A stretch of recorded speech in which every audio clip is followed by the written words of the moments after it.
स्वागत है। Good evening all of you my dear, मेरे प्रिय विद्यार्थियों। आज की क्लास में आप सभी का हार्दिक स्वागत है और क्वेश्चन नंबर 1 आपके सामने स्क्रीन पर है। मनीष जाट जुड़ चुके हैं, नेहा वालिया जुड़ चुकी हैं, जयश्री श्याम सर जी, जयश्री श्याम डियर, श्याम धनी का ही आसरा है और आप जैसे विद्यार्थियों का प्यार है।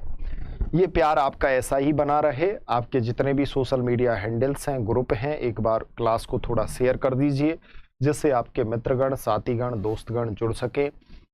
और पहली बार यदि विजिट कर रहे हो तो आप निश्चित तौर पे चैनल को सब्सक्राइब कर लीजिए। एक बात और डियर मैं आपसे बोलना चाह रहा था कि जो भी विद्यार्थी आपके सेकंड ग्रेड रीट की तैयारी कर रहे हैं या फर्स्ट ग्रेड की तैयारी कर रहे हैं, तो रीट के आपके लगभग सभी कोर्सेज हमारे एप्लीकेशन पर उपलब्ध हैं। आप डिस्क्रिप्शन में देखोगे तो आपको पता लग जाएगा।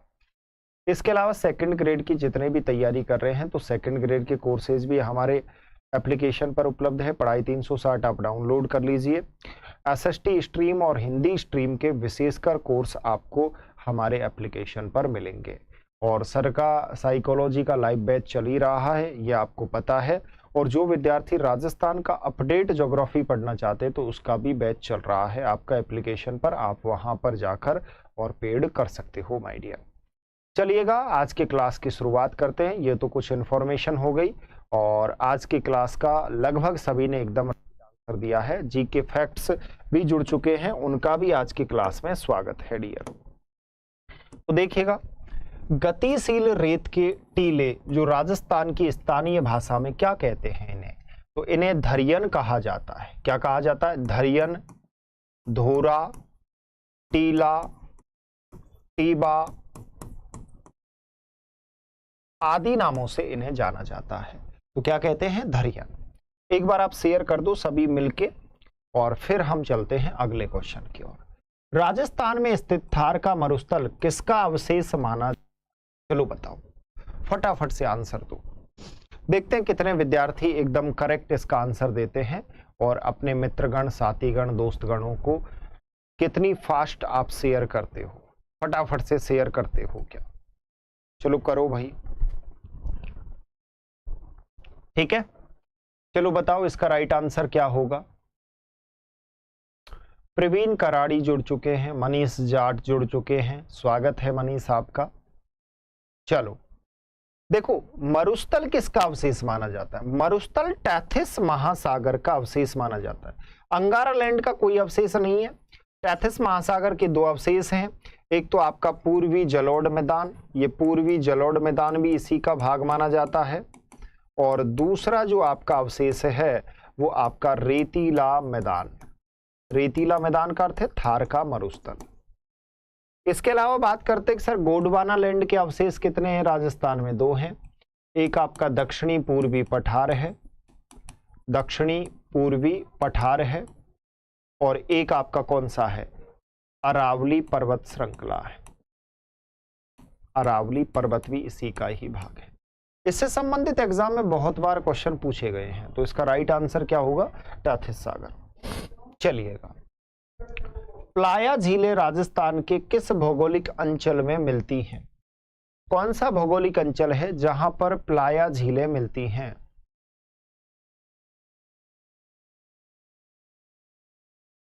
अच्छा, क्वेश्चन का नंबर आगे से देख लेंगे, टेंशन मत लो। तो देखो यहां पर यदि हम ऑप्शन को एक्सप्लेन करते हैं तो इसमें से देखो कितने सारे क्वेश्चन आए हैं। ये एक तो प्राचीन पर्वत है, क्या है? एक तो ये प्राचीन पर्वत है, एक बात तो ये याद रखनी है। और एक इसकी औसत जो ऊंचाई है वो 930 मीटर है, इसकी औसत हाइट वर्तमान में। और ये आपका अवशिष्ट पर्वत है। कैसा पर्वत है? अवशिष्ट पर्वत है। हाड़ौती का पठार किसका भाग है? हाड़ौती के पठार आपके दक्कन के पठार का उत्तरी भाग है। कौन सा भाग है भैया? उत्तरी भाग है।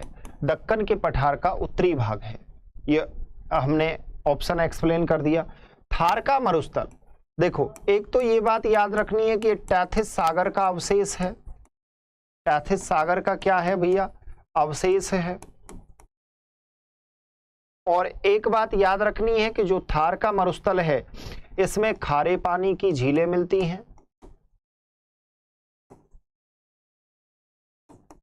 लेक, और यहां पर प्राचीन जीवाश्म देखने को मिलते हैं। ये दो अवशेष हैं तैथिस सागर के, एक तो खारे पानी की झीलें और एक प्राचीन आपके अवशेष जीवाश्म। पूर्वी जलोढ़ मैदान, इस मैदान का निर्माण नदियों के द्वारा किया गया है, नदियों के द्वारा निर्मित। अब नदियों के द्वारा निर्मित होगा तो सर कुछ नदियों का नाम होगा, तो उन नदियों के नाम से उस मैदान का नाम जुड़ा हुआ है। जैसे आपका एक है आपका बाणगंगा का मैदान,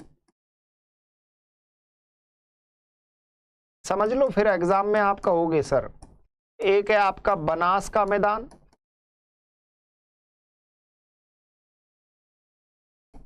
एक है आपका माही का मैदान,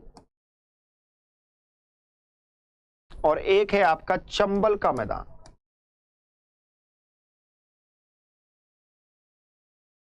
ये थोड़ा आप याद रखना, एग्जाम में इससे संबंधित आपको बहुत सारे क्वेश्चन मिलेंगे।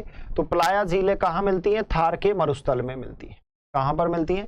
थार के मरुस्थल में। चलो भाई अगले क्वेश्चन को देख लो। चलो बताओ इसका। जैसलमेर में है, वेरी गुड, बहुत अच्छा। चलो इसका आंसर बताओ। देखो आरती राजपूत भी जुड़ चुकी हैं, मनीष जाट जुड़ चुके हैं, तो आंसर दो डियर। जीके फैक्ट्स आंसर दो। देखो आंसर देने के बाद फिर मैं एक्सप्लेन करवाऊंगा एक एक क्वेश्चन को, और अच्छे से एक्सप्लेन करवाऊंगा जिससे आप एग्जाम में गलत ना करो, ठीक है। चलो बताओ इसका राइट आंसर क्या होगा, और डेली 6 बजे आपको जुड़ना नहीं भूलना है। वेरी गुड मनीष, बहुत अच्छा।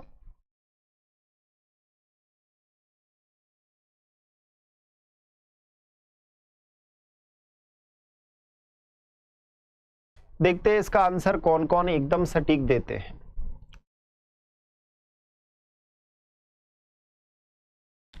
कमेंट मत किया करो, कमेंट करने में तुमको शर्म लगती है ना। नेहा वालिया, तुम ये बताओ मुझे कि तुम बी कैसे बता रहे हो इसका आंसर? मतलब एकदम कॉमन सेंस को क्या बेच के आ गए क्या? अरे मरुस्थल कैसे है?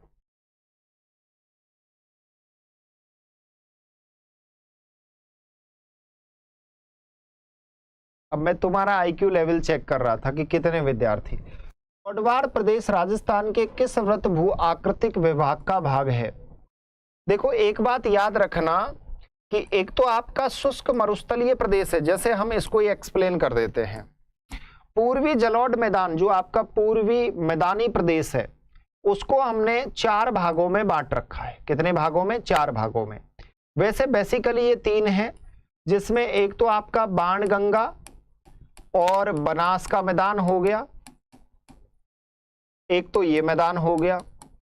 दूसरा जो मैदान है आपका वो है माही का मैदान, और तीसरा जो आपका मैदान है वो है आपका चंबल का मैदान। तो यहां तक तो आपके दिमाग में क्लियर हो गया। अब यहां पर पूछा गया है, जतिन सोलंकी आपका स्वागत है डियर। अब देखो ये आपका पश्चिमी शुष्क प्रदेश, पश्चिमी जो शुष्क प्रदेश है, जो डेजर्ट है, इस डेजर्ट को 2 भागों में बांटा गया है। एक तो आपका शुष्क मरुस्थलीय प्रदेश है,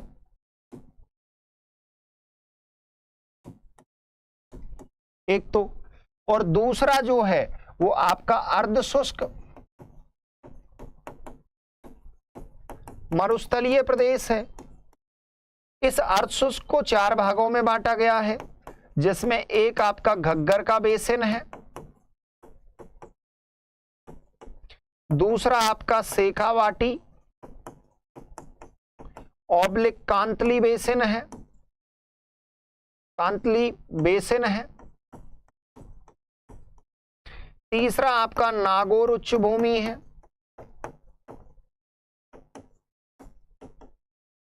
और चौथा जो है वो आपका लूणी बेसिन है। इस लूणी बेसिन को ही गौडवाड़ प्रदेश कहते हैं। क्या कहते हैं? गौडवाड़ प्रदेश। तो इसीलिए तुमने इसका राइट आंसर दिया है। तो तो ये आपका पश्चिमी शुष्क प्रदेश के 2 भाग हैं, ये क्लियर हो गया। हाडोती के बारे में अभी बात कर रहे थे कि हाडोती में काली मृदा मिलती है। ऑप्शन को देख लेते हैं। हाडोती किसका भाग है? उत्तरी दक्कन के पठार का भाग है। उत्तरी दक्कन के पठार का भाग है। उत्तरी दक्कन का पठार कौन सा भाग है? मालवा का पठार। इस मालवा के पठार को लावा का पठार भी कहते हैं। क्या कहते हैं? लावा का पठार भी कहते हैं। तो मालवा के पठार का उत्तरी भाग ये है। मालवा के पठार का जो उत्तरी भाग है, जैसे उत्तरी मालवा का पठार कहते हैं। तो राजस्थान में उत्तरी मालवा का पठार, राजस्थान में किस नाम से जाना जाता है? आपके हाडोती का पठार। चलो आपका देखेंगे, पढ़ेंगे इसको। और एक आपका घग्गर, तो इसका निर्माण घग्गर नदी ने किया है। ठीक है, तो ये पूरा मैंने आपको सॉल्व करवा दिया। अब अगले क्वेश्चन की ओर चलते हैं। चलो बताओ, इसका आंसर दो। क्या लिख रहे हो? राजस्थान के भूभाग के क्षेत्रफल का कितना भाग रेगिस्तान में है? सर जी ये क्वेश्चन कंफ्यूज कर रहा है, और कहीं 2/3 बता रहा है तो कहीं 1/3 बता रहा है। सर जी कंफ्यूज कीजिए, वो कंफर्म कीजिए सबसे ज्यादा सही आंसर कौन सा माना जाएगा। चलो प्रवीण ने क्वेश्चन पूछा है, इसका बता देते हैं। अगर आप एक रेशो मानना कि आपका 100% रेशो है, 60% किसी क्षेत्र में है, अब इसका आप निकालिए, इसका आप निकालिए। तो यहां पर 1000/6, तो 6 का आप भाग दोगे तो 1 बार जाएगा। जैसे आप 75% मानिए, 75/100 इंटू 100, तो इसका रेशो कितना आया? 75%। 2/3 का अर्थ है कि जिसमें 2/3 भाग रेगिस्तान में है और 1/3 पर सब है। तो जैसे 100 का 2/3 कितना होगा आप निकालोगे तो 200/3, तो 200/3 इंटू यहां पर करोगे तो 6, भाई 3 का भाग दोगे तो 3 6 18, फिर 2 बचे 66%। तो 100 का 2/3 कितना होगा? 66%। तो रेगिस्तान याद रखना 61% पर है, तो लगभग 2/3 क्षेत्रफल आपके रेगिस्तान में है टोटली 100 में से। अब समझ गए ना? खबर चल रही है, क्या सत्य है भाई कोई पता नहीं माय डियर। चलो इसका बताओ, इसका राइट आंसर क्या है? निम्नलिखित में से कौन सी विशेषता थार के मरुस्थल से संबंधित नहीं है? चलो बताओ। अब समझ आ गया ना आपको? जी ओके ओके डियर। चलो एक बार शेयर मार दो सभी मिलके। मनीष जाट, प्रवीण, टारगेट, निकी चौधरी, संदीप, जितने भी आज जुड़े हुए हैं सभी एक बार शेयर मार दो। इस क्षेत्र में शुष्क और अर्धशुष्क जलवायु मिलती है, एकदम राइट है। यहां पर रेतीली मिट्टी मिलती है, ये भी राइट है। यहां बालू के स्तूप मिलते हैं, ये भी राइट है। लेकिन सदाबहार वन नहीं मिलते, यहां पर कांटेदार वन मिलते हैं। कौन से वन मिलते हैं? कांटेदार वन। कांटेदार वनों को हम इंग्लिश में कहते हैं थॉर्न फॉरेस्ट। तो यहां पर कौन सा फॉरेस्ट मिलता है? थॉर्न फॉरेस्ट मिलता है। अब कांटेदार में हो सकता है कि इस क्षेत्र में कांटेदार झाड़ियां भी हो सकती हैं, कांटेदार झाड़ियां भी हो सकती हैं। इस क्षेत्र में शुष्क घास भी हो सकती है। तो ये प्रमुख वनस्पति मिलती है। अब यहां पे हम यदि बात करते हैं सदाबहार वन, एकदम राइट लिखा है कि एवरीग्रीन जो फॉरेस्ट है वो आपके कहां पर मिलता है? आपके सिरोही में मिलता है, एकदम राइट है। चलो ये इसका आंसर होगा 3 नंबर। अब इस क्वेश्चन का आंसर बताओ। बताओ कौन से स्थान पे राजस्थान में उल्का पिंड गिरा था? बताइए भाई, देखते कौन कौन इसका फास्ट आंसर देते हैं।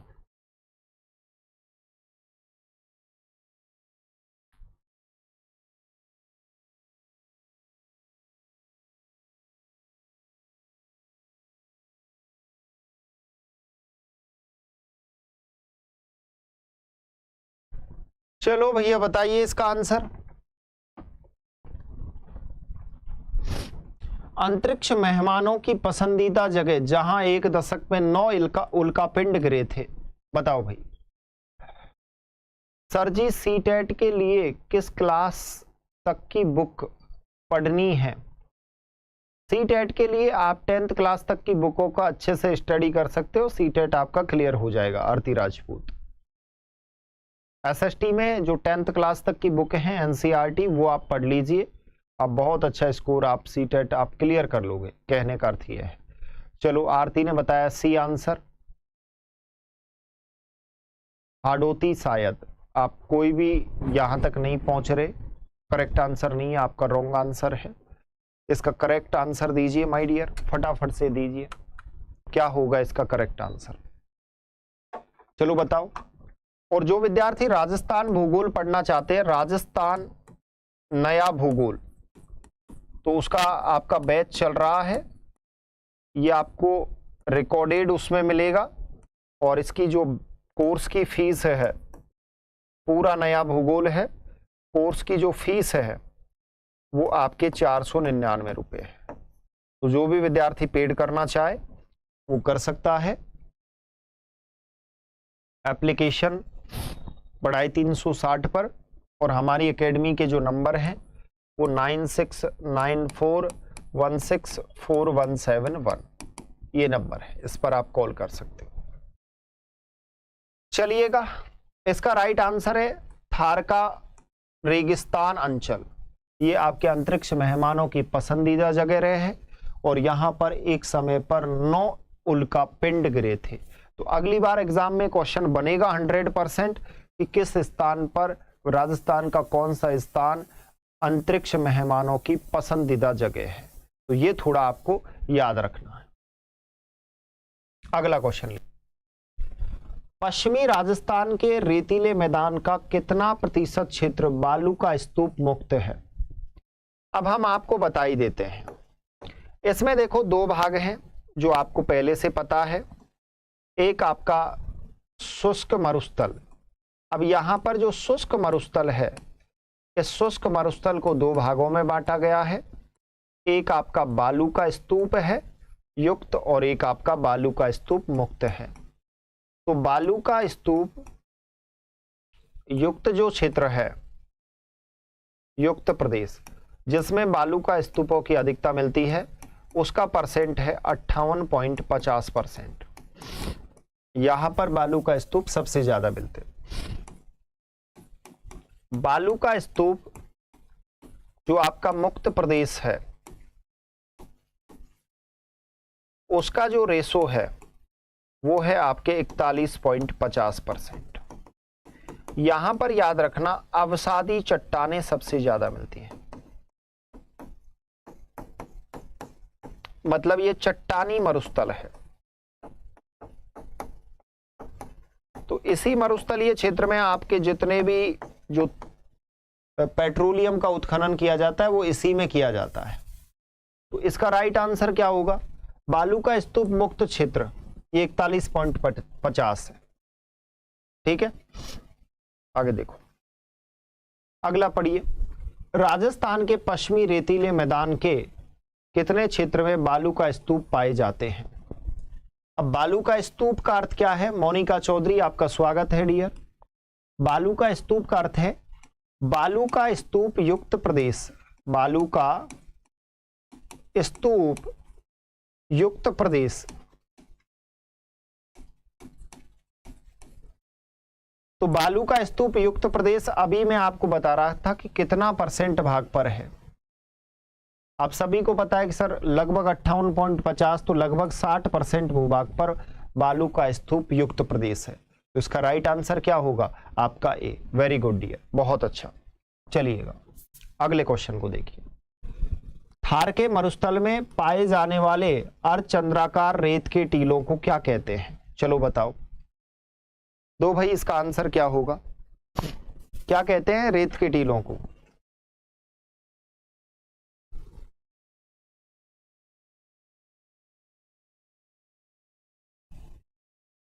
मोनिका, वेरी गुड डियर, बहुत अच्छा, सुपर।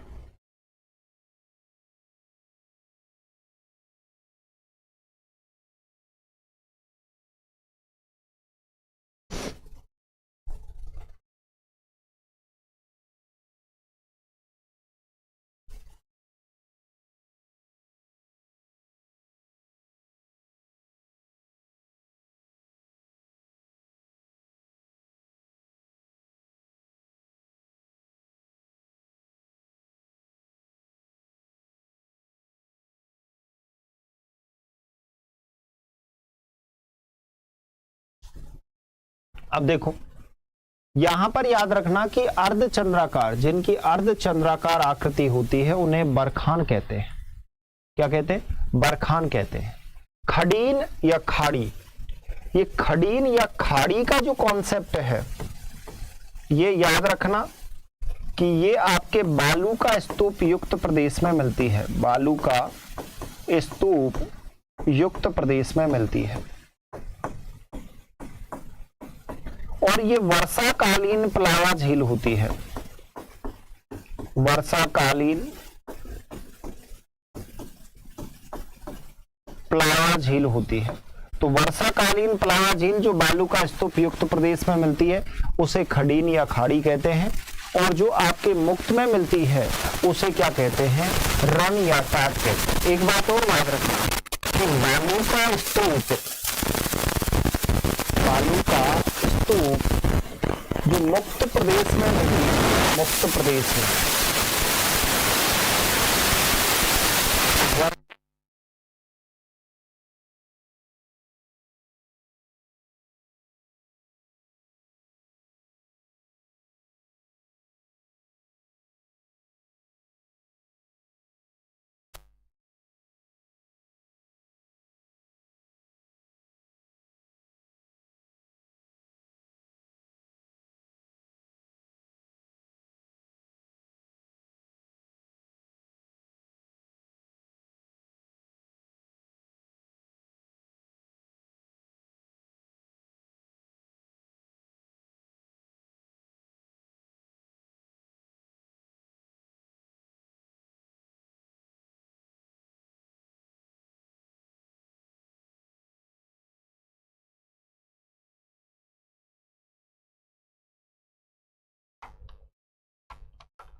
हाँ भाई बताइए।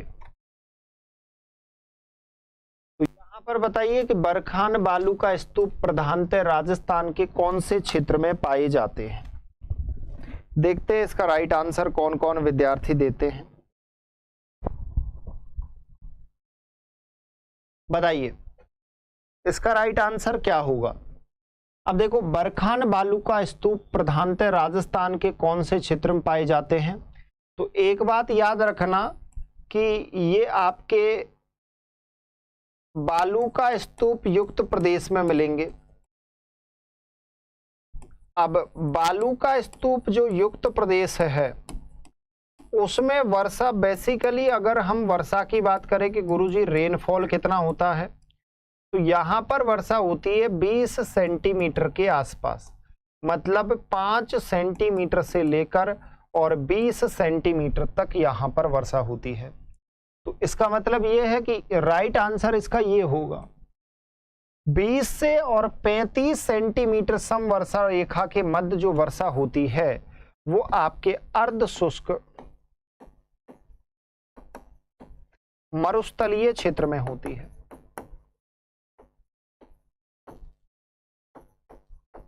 जिसमें आपके एक तो घग्गर बेसिन वाला क्षेत्र आ जाता है,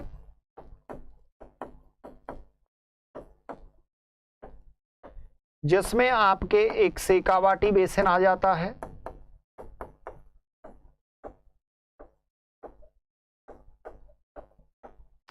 जिसमें आपके एक नागौर बेसिन आ जाता है,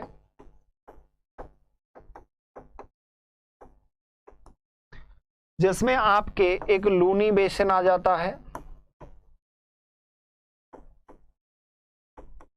ये लूनी बेसिन को गौडवाड़ बेसिन भी कहते हैं।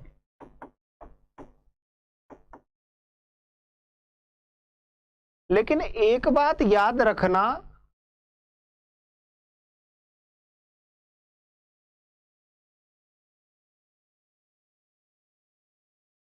एक बात विशेषकर याद रखना कि 35 से 50 सेंटीमीटर जो वर्षा होगी वो अरावली के पश्चिमी ढलानी भागों में होगी। अरावली के पश्चिमी ढलानी भागों में होगी। और ये 50 सेंटीमीटर समवर्षा रेखा आपके जैसे जैसे आप अरावली के पूर्वी भाग में आओगे तो वहां, तो इसका राइट आंसर क्या होगा? ए ऑप्शन इसका राइट आंसर है। ठीक है, ये थोड़ा दिमाग में याद रखना। हाँ, चलो बताओ, निम्नलिखित में से कौन सा बालू का स्तूप मंद पवनमुखी ढाल और तीव्र पवनमुखी ढाल वाला होता है? चलो बताओ, इसका राइट आंसर क्या है? आरती, निक्की,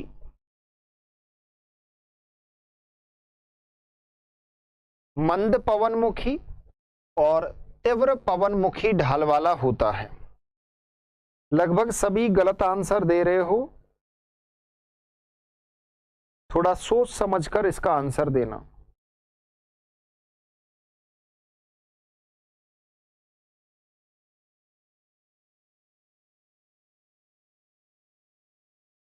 सोच समझ कर देना भाई। आपको जो में गोल में है उसमें ज्यादा फोकस करो चौधरी। हाँ, चलो बताओ, बातें मत करो, इसका आंसर दो। यहां देखो, जब आपके रेगिस्तान में जब पवन चलती है, ये पवन है, और जब पवन चलेगी तो आपको पता है कि सर रेत को ये इस तरीके से उड़ाती है और इस तरीके से रेत को जमा कर देती है। तो ये अर्धचंद्राकार एक आकृति बनती है। तो अर्धचंद्राकार में याद रखना कि ढाल किधर कम होगा? ढाल इधर की तरफ तो कम होगा और इधर की तरफ आपका तीव्र ढाल होगा। तो यहां पर यही कहा गया है कि जब रेगिस्तान में पवन चलती है और रेत का जब जमाव करती है, एक तरफ तो वह मंद पवनमुखी ढाल वाला होता है, मतलब यहां पर मंद ढाल है, और इधर की तरफ तीव्र पवनमुखी ढाल होता है। ऐसे बालुकों को, बालू का स्तूप को क्या कहते हैं? इन्हें बरखान कहा जाता है। क्या कहा जाता है? बरखान। ये आपके बरखान बालू का स्तूप होते हैं। चलिएगा अगले क्वेश्चन को पढ़ लीजिए। चलो बताओ, इसका राइट आंसर क्या होगा? अब इसमें दिया है कि बरछान क्या है?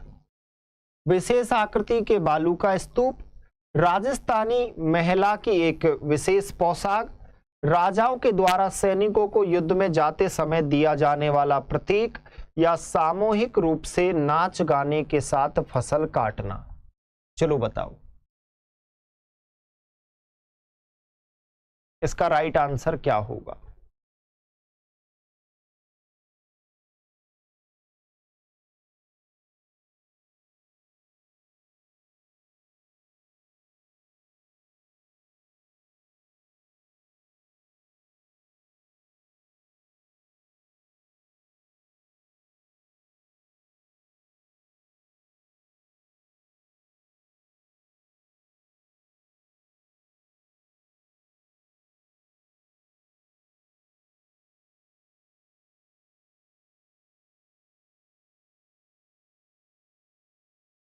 अब देखो, इसका राइट आंसर है विशेष आकृति के बालू का स्तूप होते हैं और जो आपके शुष्क मरुस्थलीय प्रदेश में बनते हैं। जो शुष्क मरुस्थलीय जो आपका प्रदेश है, थार का मरुस्थल, उसमें इस प्रकार के बालू का स्तूप देखे जाते हैं। और शुष्क मरुस्थलीय प्रदेश में बालू का स्तूप युक्त जो क्षेत्र होता है, स्तूप युक्त जो प्रदेश होता है, उस प्रदेश में इस प्रकार के बालू का स्तूप मिलते हैं।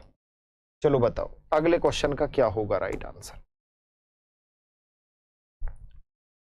फास्ट बताना इसका राइट आंसर क्या होगा। वही बरखान या बरछान कह दो, एक ही बात है। वो बरखान या बरकान स्थलाकृति किस भौगोलिक विभाग से संबंधित है। अब एक बात आपको पता है कि साहब बरखान हो या बरछान हो, ये एक ही बात है। ये पूछ रहा है कौन से प्रदेश में ये बनते हैं। चलो बताओ इसका right answer.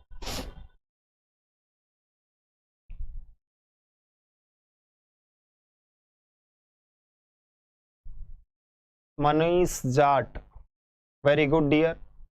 Monika Chaudhary, very good. Target Niki Chaudhary, very good. Praveen Karadi, very good.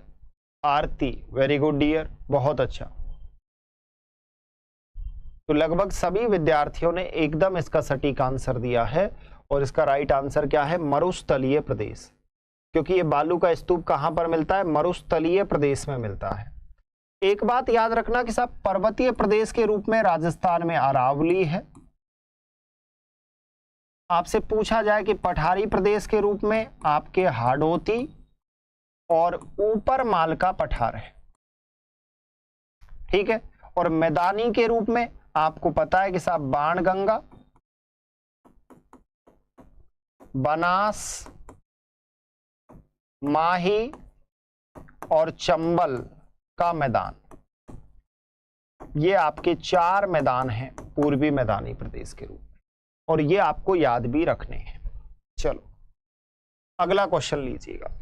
सीप क्या चीज है। सीप एक है अनुदैर्घ्य बालू का स्तूप, या अनुप्रस्थ बालू का स्तूप, या पैराबोलिक बालू का स्तूप, या स्क्रब कापीस बालू का स्तूप। बताइएगा। प्रवीण, मोनिका, टारगेट निकी, आरती, इसका राइट आंसर क्या होगा।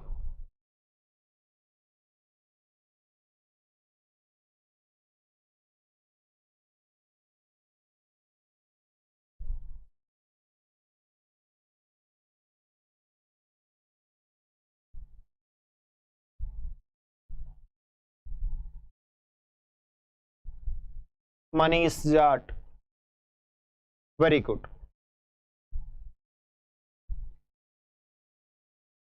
देखो अनुदैर्घ्य का अर्थ है कि इस तरीके से पैरेलल बालू का स्तूप का निर्माण होना। इसे पवनानुवर्ती भी कहते हैं। क्या कहते हैं, पवनानुवर्ती। इसका जो दूसरा नाम है वो पवनानुवर्ती है। इसे अनुदैर्घ्य भी कहा जाता है, इसे सीप भी कहते हैं। ये क्या है, वायु की दिशा में बनते हैं, वायु की दिशा में। पहली बात समझ गए। दूसरी बात, अनुप्रस्थ का अर्थ है समकोण होना, मतलब इस तरीके से बालू का स्तूप बनेगा समकोण आकृति में, तो इसे अनुप्रस्थ कहते हैं। इसका जो दूसरा नाम है वो समकोण बालू का स्तूप है।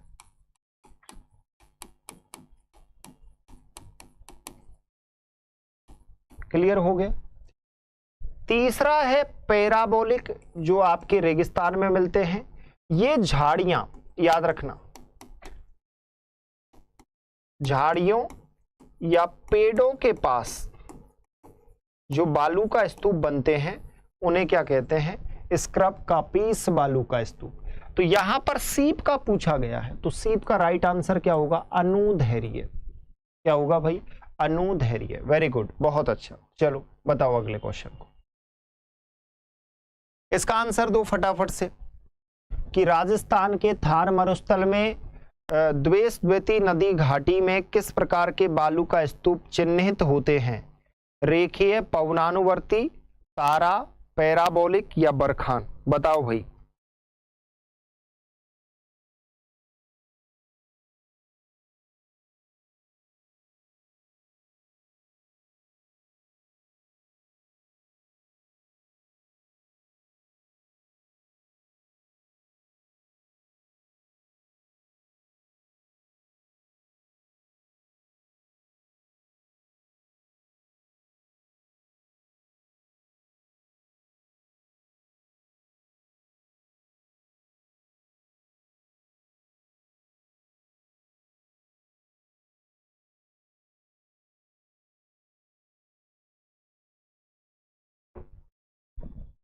चलो भाई बताओ इसका राइट आंसर।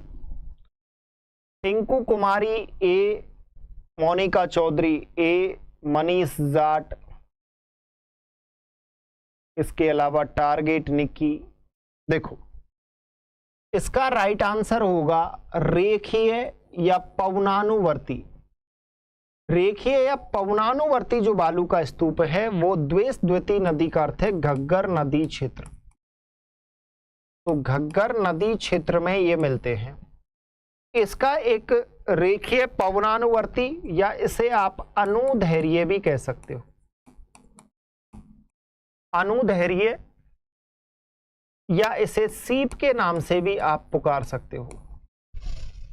तारा बालू का स्तूप, ये चट्टानी भूभाग, जैसे आपका कोई चट्टानी भूभाग है तो उसमें इस तरीके की जो आकृति का निर्माण होगा चारों तरफ, तो वहां पर इस तरीके से यहां पर बालू का स्तूप का निर्माण होता है। इस तरीके से इन्हें तारा बालू का स्तूप कहते हैं। स्टार ड्यून्स के नाम से इन्हें जाना जाता है। पैराबोलिक भी आपके यहीं पर बनते हैं। बरखान के बारे में मैंने आपको बता ही दिया है, तो इसका राइट आंसर क्या है? ए। चलिए अगला क्वेश्चन। जैसलमेर के किस प्रकार के बालू का स्तूप पाए जाते हैं?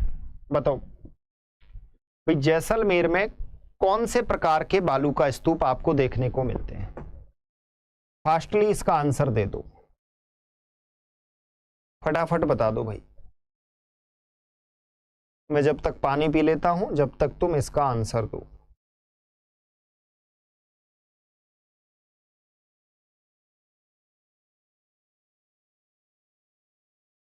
कुछ आपको सुना दिया जाए अच्छा सा? चलो आज सुनाते हैं आपको कुछ न कुछ बेहतर, क्योंकि कुछ तो वेट कर ही रहे होंगे। गुरुजी आज तो सुनाएंगे ही, कल बोला था। देखते हैं कुछ अच्छा सा मिलेगा तो, जिससे क्लास का मजा और दुगना हो जाए। और हमेशा हम सुनाते ही हैं आपके लिए कुछ न कुछ बेहतर चीजें।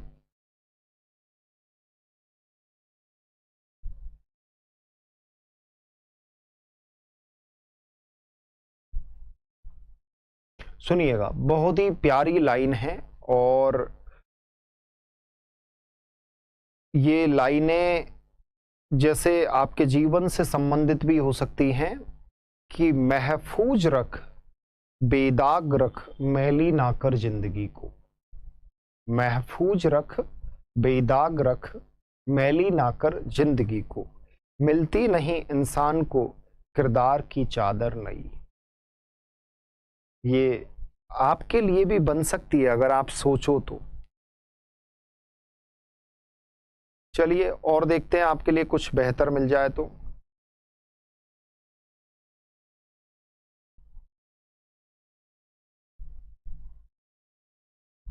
तब तक इसका आंसर आप सभी ने दे ही दिया है। जैसलमेर में किस प्रकार के बालू का स्तूप सबसे ज्यादा मिलते हैं? आपने क्या बताया?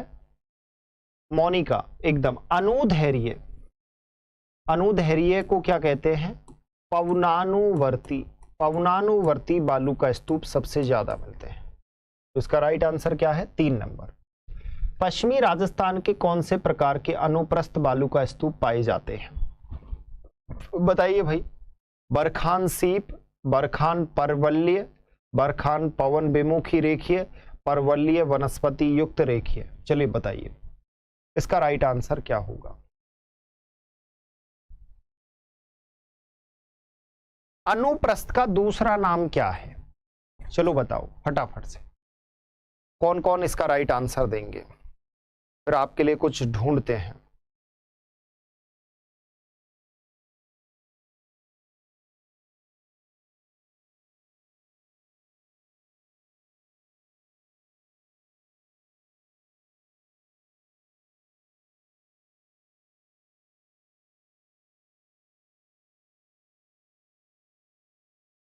भाई बहुत प्यारी मिली है आपके लिए। रिश्तेदार भी हैसियत देखकर पानी पिलाते हैं, पैसे वाले हो को तो काजू बादाम, नहीं तो 5 रुपए वाला पार्लेजी लाते हैं। क्या बात है। नेमाराम भाटी हमारे प्रिय विद्यार्थी आ चुके हैं। Most welcome. वक्त से छिनकर जाएंगे जाएंगे अपने हिस्से की जीत, वो दौर ही क्या जो हमारा ना हुआ। क्या बात है मनीष, सुपर। चलो सुनो, अरे दर्द तो आपके जीवन में ही बहुत सारा है। चलो मैं तो आपको बहुत प्यारी सुनाऊंगा कि गालिब बहुत ही प्यारा, मतलब जैसे कहें कि गालिब की शायरियां पूरे विश्व के अंदर प्रसिद्ध हैं। गालिब ने क्या कहा था कि मदहोश मत कर मुझे अपना हुस्न दिखाकर गालिब। गालिब ने कहा था कि मदहोश मत कर मुझे अपना हुस्न दिखाकर गालिब, मोहब्बत अगर चेहरे से होती तो खुदा दिल ना बनाता। लो भैया, सबसे खतरनाक शायरी आपको दे दी है कि मदहोश ना कर अपना हुस्न दिखाकर गालिब, अगर मोहब्बत अगर चेहरे से होती तो खुदा क्या नहीं बनाता, दिल ना बनाता। चलो, वाह वाह वाह, कुछ तो हंस रहे हैं, है ना। बरखान, देखो अनुप्रस्थ इस प्रकार का बालू का स्तूप होता है, समकोण। अब समकोण में जब ज्यादा आपके अपर्दन होगा तो इस तरीके का एक बालू का स्तूप का निर्माण होगा। इसे क्या कहते हैं, बरखान। बरखान का ही दूसरा नाम है अर्धचंद्राकार। क्या नाम है, अर्धचंद्राकार। मैं बड़ी खतरनाक सुनाऊंगा तुम्हें, सुनाऊंगा तब। चलो, मेरे को आवे। अच्छा, राजस्थान के निम्नलिखित में से कौन सा एक बालू का स्तूप का प्रकार नहीं है। चलो बताओ इसका राइट आंसर कौन कौन दे रहे हैं, फिर आपको कुछ न कुछ बेहतरीन चीज सुनाते हैं, देखते कुछ मिल जाए तो।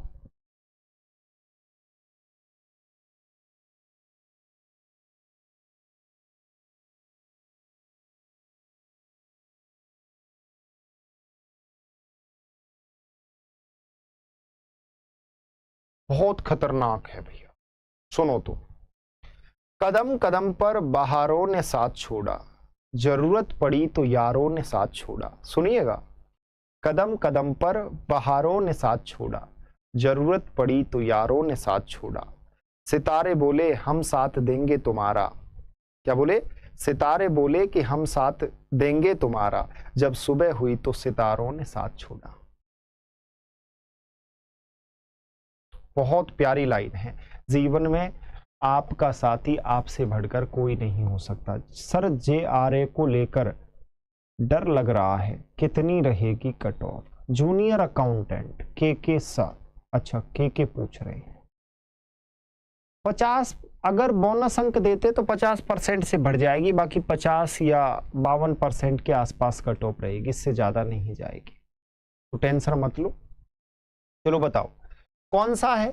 थली बालू का स्तूप का प्रकार नहीं है, थली मरुस्थल को कहते हैं। चलो बताओ राजस्थान के कौन से क्षेत्र में तारा बालू का स्तूप पाए जाते हैं। मतलब एक तरफ चट्टानी भाग रहेगा इस तरीके का, इस चट्टानी भाग के चारों ओर बालू का स्तूप का निर्माण होगा। चलो बताओ, लोगों की बातों पर परेशान मत होना। क्या बात है, नीमाराम की लाइन को पढ़ते हैं कि लोगों की बातों पर परेशान मत होना, लोग तो कुछ भी बोलकर निकल जाते हैं, याद रखना जब हालात बदलते हैं तो लोगों के बोल बदल जाते हैं। क्या बात है, सुपर लाइन लिखी है भैया।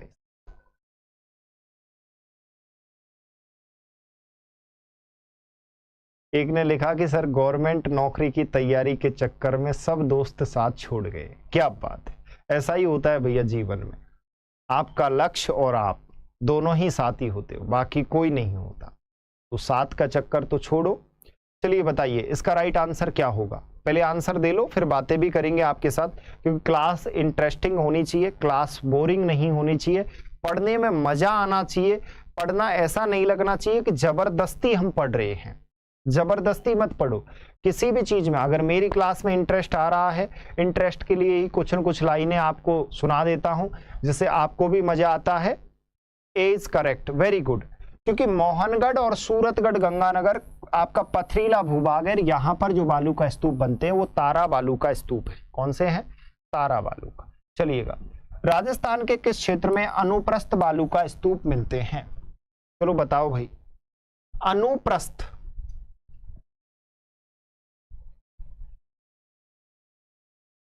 हाँ, माता पिता के अलावा तो जीवन में कोई साथी नहीं है तुम्हारा, ये एकदम करेक्ट लिखा निकी ने।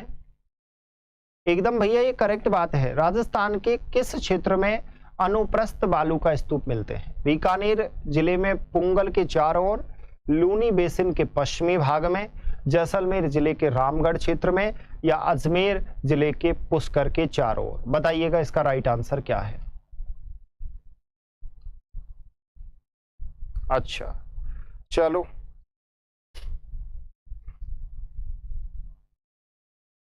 क्या भाई सुपर लाइन है, सुनिएगा, बहुत प्यारी लाइन है, इसका आंसर भी ठोको। गिरगिट के शहर में रंगों की दुकान देखी है, सुनिएगा, दिल में जहर और होठों पे झूठी मुस्कान देखी है। क्या सुपर लाइन। ये पाकिस्तानी शायर है जिसने लिखा कि गिरगिट के शहरों में रंगों की दुकान देखी है, दिल में जहर और होठों पे झूठी मुस्कान देखी है। लोग कुछ इसी तरीके के होते हैं। तो दोस्त यारी इन सब को छोड़ो, अपने टारगेट को अपना परम मूल मंत्र बनाओ, और मैं आपसे निश्चित तौर पे कह रहा हूं कि जब सफल होगे तो तब लोग आपको दाद देंगे। तुम लोगों को दाद नहीं दोगे, लोग खुद आकर आपको दाद देंगे। वाह वाह सर, सही कहा सर, एकदम यू आर राइट, क्या बात है। चलो बताओ इसका राइट आंसर क्या दिया है तुमने। ए इसका राइट आंसर है। बीकानेर जिले के पुंगल क्षेत्र में अनुप्रस्थ यानी समकोण बालू का स्तूप मिलते हैं। चलिए बताइए, अनुप्रस्थ बालू का स्तूप टीले राजस्थान के किन जिलों में मिलते हैं? अब जिलों का पूछ लिया है, चलो इसका राइट आंसर दे दो, फिर हम आगे चलते हैं।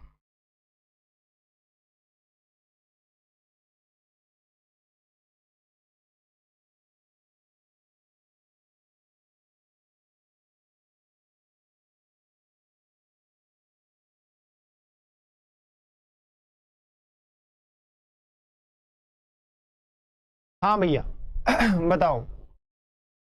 कुछ न जाने कि क्या करें, क्या बात है। चलो इसका राइट आंसर दो, फिर बात करेंगे तुमसे। मोनिका ए, नीमाराम बी, टारगेट निकी ए। डियर इसका राइट आंसर क्या होगा? फटाफट से आंसर दो, देखते कुछ मिलता है तो, और कुछ प्यारी लाइनें।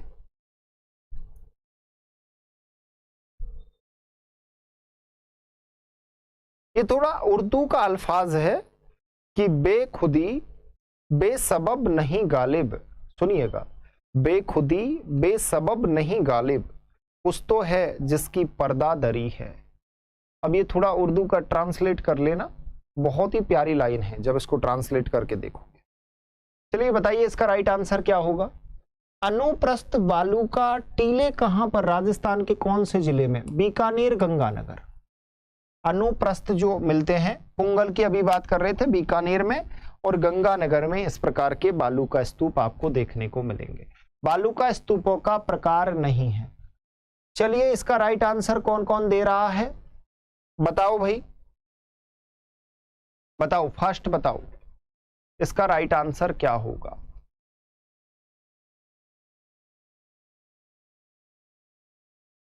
प्रवीण कराड़ी तब से कहां गायब हो गए थे? नीमाराम भाटी, वेरी गुड डियर, बहुत अच्छा। इंसेलवर्ग एक चट्टानी भूभाग है जो अरावली में मिलता है। इंसेलवर्ग की चट्टानें, एकदम राइट लिखा है।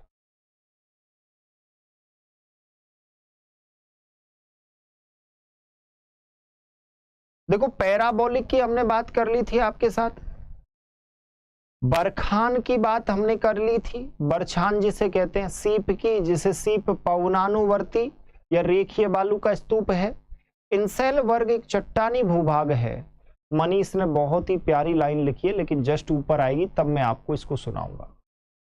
हाँ, मंजिल भी जिद्दी है और रास्ते भी जिद्दी हैं, आगे क्या होगा देखा जाएगा, हौसले भी जिद्दी है। क्या बात है, सुपर। अरे मेरी क्लास के तो स्टूडेंट भौकाल है, भौकाल है ना, सर भी भौकाल और तुम भी भौकाल। इंसेल वर्ग, इसका राइट आंसर क्या है? इंसेल वर्ग। ये एक आज की क्लास का, चलो इसको बता दो। थार मरुस्थल की स्थलाकृति किस प्रकार के बालू का स्तूपों से पटी पड़ी है? चलिए बताइए, थार के मरुस्थल में कौन से प्रकार के बालू का स्तूप सबसे ज्यादा मिलते हैं?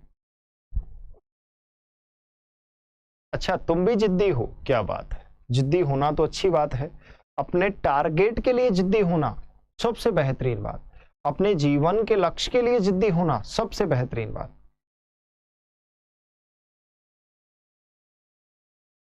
के ये लिख रहे हैं कि कठिन प्रश्न पूछ रहे हो अब आप। चलो बताओ इसका राइट आंसर। क्लास को शेयर मत करना। लो भैया, नीमा राम ने भी एक लाइन लिख दी है कि किताबों और माँ बाप की बातें जिंदगी में कभी धोखा नहीं देंगी। ये एकदम राइट बात। चलो भाई, अब आपसे मुलाकात होगी कल शाम को 6 बजे, सभी आ जाना क्लास में। और इसका राइट आंसर आपको पता है, पैराबोलिक इसका राइट आंसर है। क्या है? Parabolic, 4 number. और फिर उर्मिला लेट आई है, तो उर्मिला कल से शाम को 6 बजे आपको जुड़ना नहीं भूलना है डेली क्लास में, केवल अपनी मस्ती की जो पाठशाला है। Thank you sir ji, thank you और हेल्थ। सर जी संगणक कट ऑफ भी एक वीडियो बना दीजिए, देखते हैं भाई, जरूर बनाएंगे आपके लिए। और नाइस सेशन। शाम को 6 बजे जुड़ना नहीं भूलना है। 6 बजे शाम को साय डेली क्लास होती है, केवल अपना संडे को ऑफ रहता है। संडे को ऑफ रहता है, संडे को ऑफ रहेगा, बाकी सभी डेज क्लास रहेगी। और जो भी विद्यार्थी राजस्थान का अपडेट ज्योग्राफी कोर्स में जुड़ना चाहते हैं, राजस्थान का नया भूगोल का कोर्स है, नया भूगोल का कोर्स ऐप पर है। ऐप पर आप पेड कर लेना, डाउनलोड करके पढ़ाई 360 को, वहां पर आपको लिंक मिल जाएगा डिस्क्रिप्शन में पढ़ाई 360 का, तो डाउनलोड कर लेना और आप पेड कर सकते हो। पूरा कोर्स चल रहा है। फिर मिलते हैं कल आपसे। Thank you so much my dear, धन्यवाद।